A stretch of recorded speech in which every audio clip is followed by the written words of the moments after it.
Jermaine Douglas. Yeah man, I realize you dominate the first half. Tell me what going on, how you feel about this.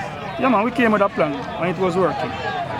We know that they play with high wing backs and we wanted to exploit the spaces behind them. And it worked, we got a goal from it, but I thought the team got 2 tenths after we scored. And it's like we were begging for the final whistle and we were far away from it. We should have continued playing where we were playing. Coming into CC game, I know that CC is a strong team though. What was your plan coming in? Well, like I said, we saw what they were doing. We know the style of play that Klein and Coach.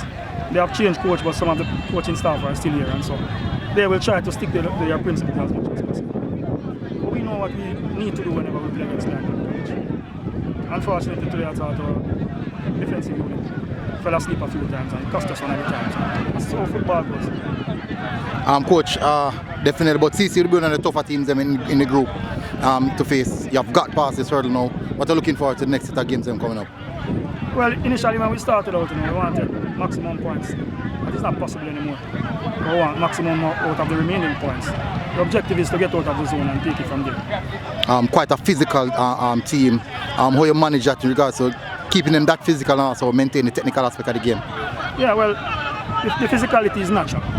We try to get them to work with the football, work off the football. Youngsters are indisciplined sometimes. They don't always do what you want them to do.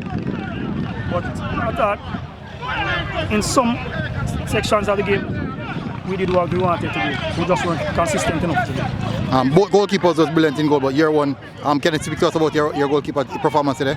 Yes, started playing football late. He was on the bench last year, not much experience.